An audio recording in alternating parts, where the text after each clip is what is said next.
Hello everybody, thank you very much indeed for joining us for the results presentation for the year ending 30th of June for Eagle Eye.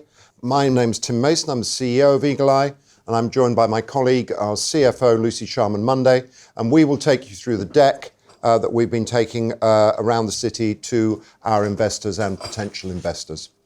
So moving to the first slide, hello, we are Eagle Eye. Just so you understand what we're all about, our mission is to transform marketing. And the way that we do that, and we think the big need in today's world, is to enable people to bridge online to offline. Virtually every business has an online relationship with its customers, even if they fulfill their commercial transactions through physical spaces. And the issue that they have is there's a gap where they lose the customer between their online relationship and when they come and they shop in the store. So what we enable is we enable businesses to digitally connect to their customers in the online world through things like apps, promotions, loyalty, gift, and other products like that, which they then take in a unique individual form into the physical world and redeem, and that is how that loop is closed. The mantra that we preach to our customers is that they need to be digitally enabled and data-driven if they have a chance to compete with the pure plays for whom that is the only way that they do business. Moving on to the executive summary, the board of Eagle Eye look to the future with confidence. We'll be reporting on continued growth. We'll talk about our breakthrough to EBITDA profitability. It was a big year for us in that we migrated to the Google Cloud, and we'll talk about that and the benefits of that. We have a considerable opportunity ahead of us, and we'll outline why we think that is the case. As a result of that considerable opportunity, our pipeline is expanding, and we can reassure you that the start of this year's trading is in line with board's expectations.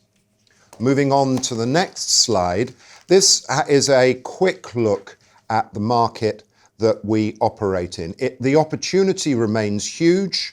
The loyalty management market, the running of loyalty schemes around the world, is over $2.6 billion. There are 302 billion coupons issued every year, and the gift card market is worth $307 billion. So these are very, very big markets. The new piece of information that we brought to this Times report is the graph in the bottom, and because it's small, I'll talk to it for you, entitled Advertising Spend. What that purple bar on the left-hand side shows is that 33% of advertising went through mobile in 2018. And if you add the next door purple bar to it, which is desktop, over 50% of global advertising, actually I think these are statistics for the US, but I think it applies globally. Over 50% of advertising went through digitally. The interesting thing, I think, is the speed at which mobile has gone from nothing to a third of the market. You know, that is staggering, and if you look at the impact that that's had on press, that is quite something to have to cope with. And secondly, the point is that promotions haven't followed. And the reason that promotions haven't followed is because people don't know how to do it. Because they don't realise that Eagle Eye are the connection guys. And we can create the connection that bridges this gap, which enables promotions to follow where mobile advertising has gone. So as I say, a huge opportunity in a market which every year is a bit riper and a bit more relevant. Moving on to the next slide, I just referred to the key KPIs of the year. So the sales for the business were 23% up in the year, but actually the Air platform, the key strategic part of our business, was up 32%. The delta is our legacy SMS business, which was down. Our recurring revenues are 71%. Our EBITDA was 0.7 million. Our churn was 0.8%. So if you align our recurring revenues and our churn what you can see is we're very sticky and people keep spending with us. Our net debt is 1.2 million out of a facility of 5, and the redemptions on the Air platform increased in the period under review by 110%. So on the next slide, what I do is I summarize what I see as being the investment case for Eagle-i. Well, the first thing is, and I've referred to it already, there are very strong market drivers. We are in a very ripe and growing market. The second thing is I think we bring to that market proven and powerful technology. Now, you could take my word for it, but actually the evidence that I point to is if you look at the logos on the right-hand side, that's our customer base. If you look at our levels of churn and our recurring revenues, that is clearly a loyal customer base that keeps using the system. So I think effectively 24/7, 365 days a year, it's these guys that mark the Eagle-i homework and say this is a proven, powerful technology. We've moved to EBITDA profitability and we are on a trend to increase that. We have sufficient funding. There was some skepticism the last time we reported as to whether this was the case, but I think it is clear now that we do have sufficient funding to support the existing growth strategy that we'll be talking to you about today. And the great thing I think about Eagle-i is it knows what it's got to do. It's clear the job in hand. What we've got to do is to do it. Now, I wouldn't underplay that. Doing it is always the hardest part. But nevertheless, what I do think we have is we have a very strong management team and a strong and capable business who are able to execute this very clear plan. I'm now going to hand over to Lucy, who's going to remind you of the basics of our business model and how we make money. Great, thank you, Tim. So on this first slide, I wanted to go over the business model. So the first thing to note on the business model, it hasn't changed. We charge our customers implementation fees to join the platform as one-off fees, and then we have recurring revenue, which is in the form of license fees onto the platform and transaction fees. So if we just take a moment to look at the movement from FY18 to FY19, the first thing to note is the value of implementation fees has gone up. And what we're finding is our big customers, once they've launched their first product, they actually replace those implementation fees with more to indicate they're doing more with us for future services. And you'd expect that then to turn into sticky license and transaction fees in future periods. So you should see that as a good thing. In terms of license fees, the value of that's gone up, understandably with the new contracts we have on the platform. And then transaction fees look a bit funny. They've gone down slightly, but that really represents the SMS decline. So in FY18, SMS transactions were 1.5 million. In FY19, they were 0.9. So if you strip those out, our transaction fees go up as you would expect. The next slide is the price per transaction. So those of you that I've seen in the last 6-12 months, this sort of is a reminder of the price per transaction. And to understand how we price our product, you've got to understand there's an intrinsic link between what a consumer can get and what we can charge our retailers. So we look at that in sort of three core product buckets: gift, promotions, and loyalty. And the graph on the right side is a combination of the price per transaction, but also the volumes going through the platform. So gift carries a high price per transaction, somewhere between 10 and 30 pence. They're low volumes for us in the period. Promotions, 1 to 5p. That's an example would be 50 pence off a 6-pack of Coke. So you can charge 1 to 5p for those. They carried about 200 million in terms of volumes in the period. And then the last bucket is loyalty. And you think about yourself as a loyalty consumer, you gather points for a scheme. You've got to get a hell of a lot of points to get your same value as that 50 pence off something.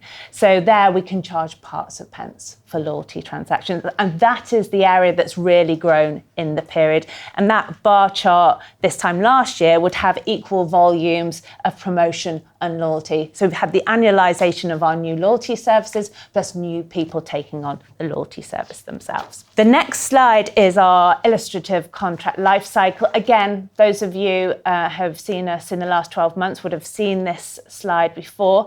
Last year, I did it on the top 20 customers that had been with us for 3 years. For this period, I've extended it another year, so customers who'd been with us for 4 years in that top 20. And what it's demonstrated is what I predicted last year is actually what it is. So on the graph, it shows £1 of win in year 1 actually translates to £4 of transact and deepen by that 4th year. And we believe that actually why we are different from typical SaaS businesses who are more plug and pay and have sort of steady growth is actually with our diverse product set. And when customers cross this digital Rubicon and use our technology really to drive promotional activity, we see sort of quite aggressive growth. And so therefore you have this sort of shape when customers really get it. The other point to note on here of that same data set, customers on average had taken 2 products by the end of that 2nd year. So really showing that sort of that deepened capability that we have in the business. Back to Tim. Okay, so I'm now going to give you an update on the strategy of the business. Just on the next slide, the strategic focus. So we have a 4-part strategy. The first 3 parts are outward-looking, how we grow the top line, and then the 4th is inward-looking, how we run the business. The first and most consistent part of our strategy is to win new customers, get them transacting on the platform, and then as a result of their experience from that, to deepen the services that we sell them and to get them to transact more. And you can see exactly why from the chart that Lucy has just walked you through. The second thing is to develop new products that enable us to and help us to deepen the initial sell. And indeed, of course, new products help us to win business, and I'll come back to that in a minute. The third thing is to then take those 2 things to new geographies and to win new clients that way. And then the 4th thing is we introduced last time we met this concept of trying to run the business in a better, simpler, cheaper way, and I'll return to that when I review that element of the strategy. So moving on to delivering on our customer strategy, we've had a good year for Win, most notably a Tier 1 with Waitrose and Partners that joined the John Lewis partnership that had been on the platform for about 18 months by then, and then some other brands and businesses, Dobbies, Lyle & Scott, businesses in the retail space, fashion space, and also leisure, food and beverage. Moving on to Transact, so the platform revenues increased by 110%. One of the things that we've concentrated on in this year is increasing our audience network. If you look at that previous graph that I talked to you about, all those eyeballs that used to be in press and are now on mobile, one of the places they're going on mobile is to audience networks. So if you're a brand and you want to get to your customers, you need to be part of these audience networks. What we do here is we create a financial relationship with these audience networks, which means that they become an issuance partner for Eagle Eye vouchers. So Saga will issue a unique Eagle Eye code for Pizza Express to their customers, which will then be redeemed in Pizza Express restaurants, and the whole thing will be digitally connected so everybody understands the performance marketing element of what they're doing with their marketing. In terms of deepen, like-for-like growth, in other words, customers that have been on the platform for 52 weeks this year and 52 weeks last year is up by 18%. And you can see by the logos on the right, areas where we have renewed contracts. As we've said previously, our churn is 0.8. On the next slide, followers of Eagle Eye will know Loblaw is our largest client. We power the PC Optimum program for them, which is their loyalty program for both the Loblaw, the largest supermarket chain, and Shoppers Drug Mart, the largest drugstore chain in Canada. They have about 18 million members on that scheme, and they send out about 150 million personalised offers a week using the Eagle Eye platform. In terms of how it's going, Sarah Davis, the president of Loblaw, said in her Q1 earnings call that we've seen an incredible shift in our ability to use the data from across our organisation to provide better consumer offers, make better promotional decisions, and more efficiently manage our supply chain network. We are really starting to get some traction. So in effect, what we have is we have first-hand evidence from the most senior person in our key customer that the investment that they have made in the Eagle Eye platform is materially driving their trade, and they are reporting that they are pleased with that investment. So that's great for us as we approach other similar tier one retailers around the world and say, you know, we are part of, or a key part of a successful program.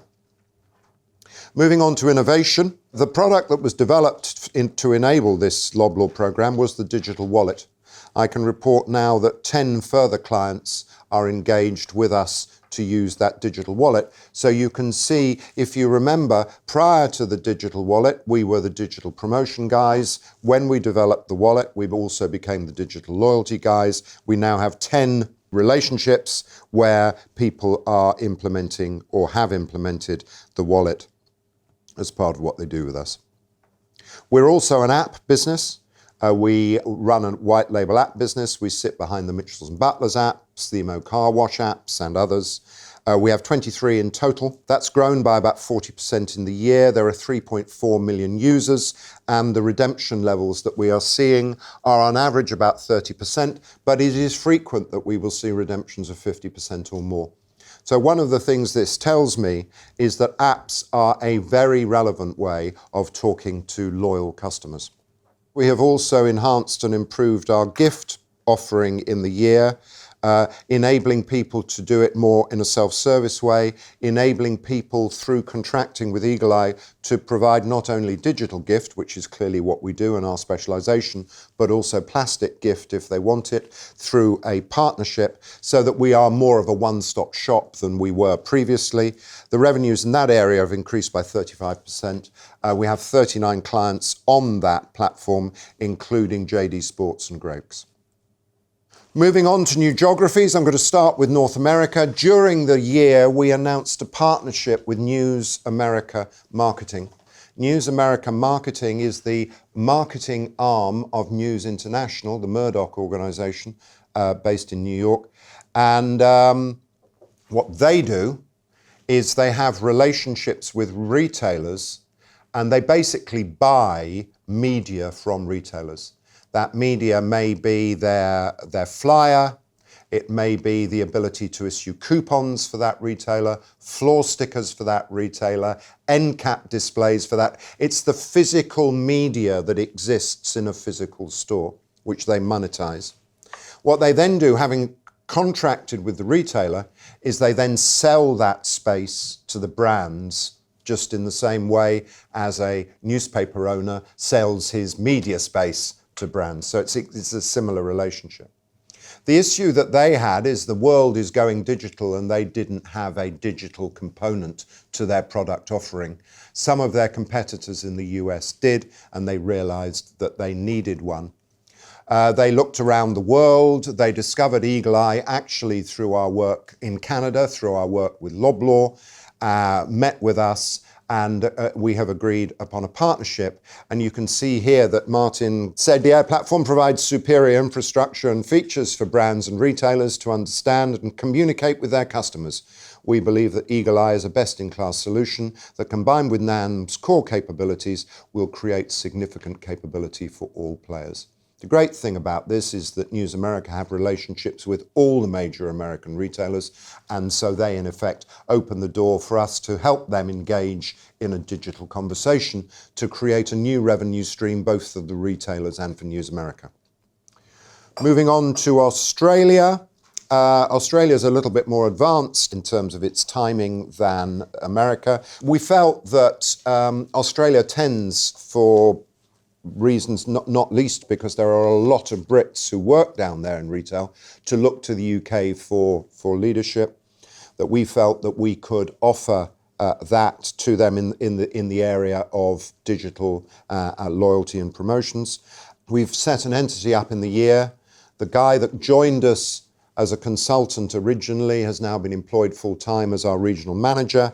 He has hired a salesperson, and we have 2 expats working down there, one who's a project specialist and the other who's a tech liaison specialist back to the UK, because we have several revenue generating engagements down in Australia and New Zealand.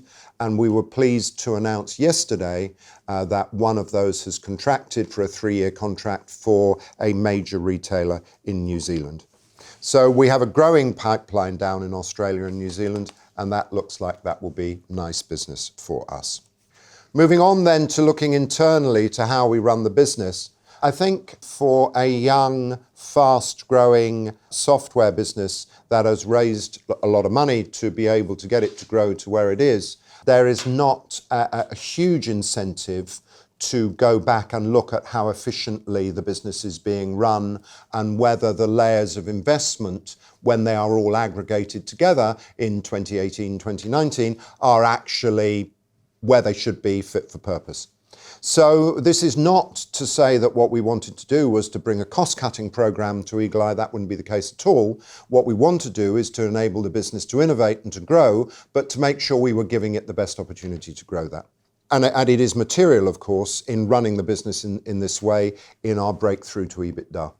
The first and most significant project, and indeed the best project I have ever seen to a better, simpler, cheaper methodology, was the migration from Rackspace physical data centers to the Google Cloud. It's better because the technology is better. It's simpler because one set of scripts gets every data center up and running real time at the same time. And it's cheaper, well, A, just because it is cheaper, and B, because what it enables you is to scale on demand. So in the old world, you have a physical data center with a load of tins sitting idle, ready to cope with Thursday's peak when all the offers go out. And you also have a physical disaster recovery center sitting completely idle, should Armageddon ever come. All of that is gone away now. What you have is you have the right amount of capacity on a Tuesday to handle the business. On Tuesday, you scale that capacity in advance of Thursday when you go through peak. You do your peak and then you scale back again. If you are a tech, the changes in performance are mind-boggling and delighting. That you can do your database backup 74 times faster, that you can do your code deployments 144 times faster, that you can set up a brand new data center in a new geography in 6 days, which used to take at least 3 months. I mean, these are staggering, orders of magnitude improvements. So I think what it does is it positions Eagle Eye for the future in terms of being able to scale for growth. And the other thing it does is it takes any big cost steps out as we grow, that our costs can grow in line with our sales. We don't have to get ahead of the curve and invest in new data centers in anticipation of business that may or may not follow. The UK was fully migrated in the period, and the US followed just after the period. Both success, no customer glitches. And one of the things that demonstrates to me is, again, Eagle Eye's great credibility as a really smart technology business and a great implementer of its plans. Moving on to the next slide then. So where do we go going forward? Well, one of the things that we are looking at and starting to make some changes in the business about is many of you will be aware that the modern way of developing software is to this way of called agile methodology. So rather than big old waterfall projects where you know exactly what you're doing on day one and you know what you're going to be doing in 3 years' time when you deliver the project, actually you break projects down into much, much smaller bite-sized chunks. You work on 2 weekly iterative cycles, and every 2 weeks is responsible for delivering a certain amount of output. One of the reasons why this works much better is A, you get your output as you go, and B, because the world changes in the length of a project, you are not locked and loaded and going in a direction. You can change as the world changes. So what we're looking at is, rather than that being something that is only done in our software development area, can we use that more flexible resourcing and more flexible resource allocation approach across the whole business? You know, half the people in our business are in software development, so half of them are doing it already. You may be aware from other businesses that you follow and from what you read that this is a sort of a buzz activity of the moment. McKinsey have a big practice that are looking at Agile. I think Boston Consulting Group do too. And very big organizations are trying to see how they can unlock themselves and become more agile. What I'm saying, and the team in Eagle Eye are working at, is let's not get sclerotic. We can start here and we can develop our business in this way. The beauty of this, again, is that we don't have to invest ahead of the wave. We can flexibly allocate resource to get on the wave, and if we find it's a big one and it's going for a long time, then we can invest as we go, rather than having to make bets behind things, and clearly the trouble is some of the bets don't come off. So I think that is one of the reasons that I believe that we will be able to be a very innovative business, a fast-growing business, but actually to do it within our own purview, within the capital and revenue we generate from our trading activity. Talking of which, Lucy's going to take you through the numbers. Thank you. Okay, so this next slide is the FY19 income statement. We talked a lot about the 23% revenue growth. So if we move down the P&L to the gross margin, 93% gross margin for the period, up slightly from last financial year because of the mix between air and SMS, air carrying a higher gross margin. Moving down to the operating expenses, going from 14.3 million to 15 million. The majority of that increase has been driven by this sort of parallel running of Rackspace and Google Cloud. So there's about $1 million of cost in relation to that. And then netting against that had slightly higher capitalised development costs of 0.3, plus slightly lower marketing spend of 0.2, which due to more targeted marketing in the year. I think the most impressive thing about the operating costs is that we've managed to maintain the cost of our people. People are our biggest operating expense. Over 70% is spent on our people. We had about 138 people average for the period compared to 130 last year. And I think if we saw you last year, we would have said FY18 was a period of investment. We needed to recruit some people for to cope with the high growth of the business, a few more senior heads, and also plugging a few gaps where we needed some new skills in the business as well. And as Tim said, actually what we're doing now is we're releasing funds as and when we win. So that's now our model going forward around people. A question I always get asked, are we continuing to invest in the product? The answer is yes, we are continuing to invest in the product. We've put 2.2 million into the product this year, and the figure was 2 million last year, which moves us down to the EBITDA profitability, which I'm very proud to announce that we're on 0.7 million profit compared to a loss of 2 million last year.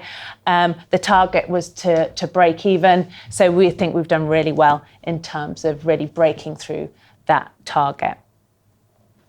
Costs below the EBITDA line, so amortization, depreciation, share-based payments and interest has gone up slightly by 300k. That breaks down by a higher level of development contract costs that are amortized of 0.5, slightly higher facility interest of 0.2 because we're in our facility more this year, and netting against that is a reduction in the share-based payments costs, which moves us down to a loss after tax of 2.4, which is a significant move of 2 million from the prior year. So I think from a P&L perspective, these KPIs are all ticking in the right direction. The next slide is our half-on-half revenue analysis. And I think a few points really for me to highlight here is the bottom blocks, those grey blocks represent the implementation revenue. And what you can see is half on half they've been growing. And that speaks to the point I mentioned earlier of both big tier ones, but also new customers coming on board, contributing to that revenue, and where maybe we would have seen customers dropping off the implementation fees, they're replacing them with new services. So also a good sign of sticky revenue to come in future periods. All the other bars, with the exception of SMS, are increasing. I've just pulled out a couple here in terms of transactional UK Tier 1 revenue and also international Tier 1 revenue growing by about 20%. So all moving in the right direction. The next slide is our cash bridge. We started the year with 0.4 million of cash, adding to that 1.1 million of operating cash inflow, if you break that down by EBITDA of 0.7, and the balance coming from working capital inflow as well. Take off 2.7, which is our capitalised expenditure on air of 2.2, and also the contract costs that are capitalised of 0.4 under IFRS 15. Adding back our R&D tax credit of 0.5, that was slightly higher than it was last year. That is received in the second half of the year, brings us to our net debt position of 1.2 million into our 5 million facility with Barclays. So to summarise that for the year, it means a cash outflow of 1.6. I think the impressive stat there is last year it was 3.4 million. So again, another stat where we're moving in the right direction. And if you break down our cash in terms of half and half, it's an outflow of 2.2 in the first half, it's an inflow of 0.6 in the second half. We are a business that has cash of two halves. We pay our bonuses in the first half, and we have our R&D tax credit coming in second half, and then we've got this sort of natural growth of the business also helping that second half of the cash. So again, a good indicator of things to come in the future. And then the last thing to know on that is that the Barclays facility has been extended to May 21. Barclays have been a very good supporter of ours, and we've got sufficient headroom to prosecute our plan. The last slide is the half-on-half redemption volumes. I highlighted earlier on, we've had significant growth year on year on our volumes, going from 400 million to over 800 million in FY18. Why is that important? It's really important when we're seeing new big tier one prospects, because it really demonstrates that our technology is proven and capable of dealing the scale and the speed that these tier ones need to operate at. And this is the evidence of that. The growth in volumes really does now move significantly when tier ones do something. And what we have in half to 18 was Loblaw's going live, and then you've got the annualisation of that happening in FY19. In the period to come, I'm expecting another step up when we have some of these bigger contracts that are in implementation now, hopefully moving to the next stage of their contract. Over to Tim. Thank you. So in terms of the outlook then, as I said at the beginning, we look to the coming year and beyond with confidence. Trading, we've had a positive start to the year. A contract announcement yesterday, that's nice, and that is in line with board expectations. In terms of EBITDA, I hope we've given you an indication of how we can build on some of the efficiencies that we've realised this year, and that we do have a significant focus on increasing the profitability of our business. In terms of funding, I think it's clear that we do have sufficient headroom to prosecute the plan that we have, and we are on a journey moving to being cash break even. And then in terms of focus, we've got a continued expansion on expanding our customer base, on converting these revenue generating agreements that we have going on into contracts, and particularly trying to explore the international opportunities that are developing and turning some of those into business in the year. So I think we have a lot of opportunities for growth, and as we say, we look forward to the year with confidence. Thank you all very much indeed for your time, and we'd be delighted to take questions. The New Zealand contract that you announced yesterday, congratulations on that. What's the likely implementation schedule for that? I.e., when will that business go live? It will go live remarkably quickly, because we've been doing quite a lot of work in advance of that against the statement of work. So it will be one of our faster implementations. And does a payment schedule mean you in effect get paid when you're doing this setup work for them. Right. So we get paid when we're doing the setup and we get paid again when we go live. But the difference is it's now contracted. Once you're live, do the redemption rates drive your revenue, or is it a more fixed basis than that? So the little model that I showed you earlier on, the graph that's got the business model, sort of shows really sort of the shape. So it's coming from two elements: your license fee, which is broadly static throughout the life of the contract, and then your transaction growth is a thing that sort of increases with more adoption of it. That transaction reflects redemptions. Correct, yes. Issuance and redemptions depending upon the contract. And it varies depending on those three services that I took you through in the deck. Is there a competitor overlap problem that you're going to the tier ones? Is there any reason they would want to have a different person to Eagle Eye because their competitors using Eagle Eye, or is it really not specific like that? No, not really. I mean, I think if you look at the map, you can see that there is a lot of overlap. I think we are part of a 3-layer cake. The bottom of the cake is customer understanding, customer analytics, big data analytics, increasingly fueled by AI. What is the next best message on the basis of everything that I know that I should send Tim Mason?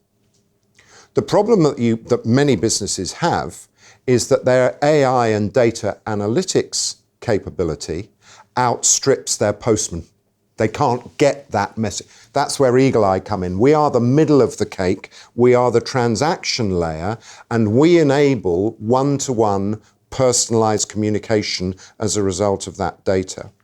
And then the top of the cake is the user experience, the attractiveness of the proposition, the loyalty program, the offer, and everything else. So if you think about it, we are actually the plumbing that really connects those sort of intellectual smarts at the bottom and creative and financial smarts at the top. We connect them together. So particularly when I'm talking to people about competitive advantage and stuff, I say, oh, come on, we're just the postman, you know.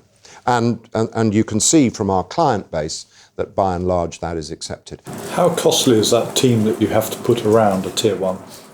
To win it or to maintain it? To maintain them. Because my understanding is that, winning them is... Yeah. Usually they're paid for, the team that you put around them, because the client has a need to be able to want to do more with us, and that is beneficial to both sides. But we do invest some, which is like an account manager, which is never chargeable, which is about developing the relationship, but actually the doers are actually form part of the team and more the relationship we have with our clients. Could you be a bit more specific about the audience network? And in particular, does it actually exist as a single entity, or does it exist as a series of audience networks which are proprietary to individual customers? It is not a single thing. It is... Could it evolve in that direction? Yes. Who actually owns that? Groupon own theirs, Voucher Cloud own theirs, Saga own theirs, you know. I think, though, if you think about it the other way round, one of the reasons why we have a relationship with a lot of them is if one of our clients wished to achieve ubiquity by contracting with all of them, they could get very close to it. So in a way, it's up to the offer issuer how they want to get to consumers, which, if you think about it, is no different to the days when you were booking a press round. You know, do I do the Sun, or do I do the Sun, the Mirror, the Mail and the Express? It's exactly the same decision-making process that they go through. So I think, to be honest, there has not been one audience probably for 25 years in media terms. It's always been a combination of what combination of media assets do I knit together to get to the audience I want to speak to. So I think you mentioned that the Loblaw program has 18 million members and you're sending 150 million offers a week. So on average, I'm going to get 8 to 9 offers. What form do these take? I mean, how intrusive is this? I mean, it's not a barrage of emails, is it? In fact, you get one. They send you one nicely packaged up bundle a week. Well, it sounds quite different. I mean, that looks then like the sort of the 8-page insert that's in the newspaper, and you flip through, you look like what you like, and it comes on a Tuesday. And No, but it isn't that. No, because what they do is they use the data and the analytics to work out what you would like from the 8-page insert. And they send you that. And actually, they don't even do that, Loblaw, because they're so clever. Because if you think about it, normally, where the industry is, by and large, is we have got 150 offers available as a business, go through the customer list, and perm 10 of those and send the best 10 to each customer. yeah, sorry, I wasn't being fair when I compared it to the leaflet. No, but just so that's what people do, yeah, and they call that customization and personalization. That is not what Loblaw do. What Loblaw do is they say there are these thousands of products that are potentially on offer this week. Do the data analytics and work out of those thousands which ones Tim Mason's data is saying would apply to Tim Mason. So, for example, did he buy dishwasher detergent tablets 3 weeks ago? Let's send him one for dishwasher detergent tablets to make sure we get the next month's big purchase type of thing. So that's a real move forward in personalized marketing. And that's how, you know, a simpler version of what is going on in the world, for example, in Australia, is people digitally take the 8-page flyer, they look at you as a consumer, and they pull the products onto the front cover of that digital flyer that they think would apply to you. You still get the 8 pages. So there are versions of this going on all over the world to try and address exactly the point that you are making, which is, let's make this as useful, let's make this as seamless as possible. It's also very early days.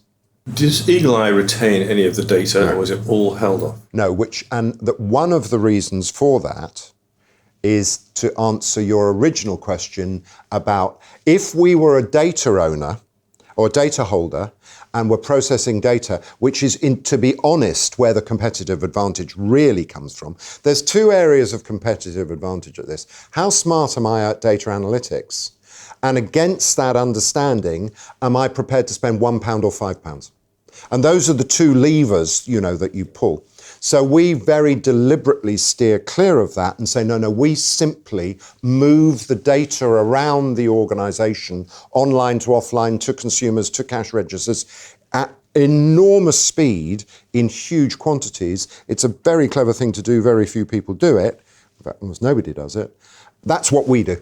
And that's one of the ways we can deal with more than one customer. So in terms of cybersecurity, you don't hold the data, but you do need to make sure that the plumbing is working perfectly. Correct. You're right on the second point. So going back to the point about we're going to be a very agile business, that's true, but we have to understand that we have a spine of operational excellence, which is right up there with cash registers. You know, the first thing that will make a retailer lose their hair is if their cash registers stop working. The second is probably if their funds transfer, you know, and their credit cards stop working. And the third is if their loyalty cards stop working, because it causes millions and millions of people to have disruption. So we are absolutely up there in terms of being a core operating system.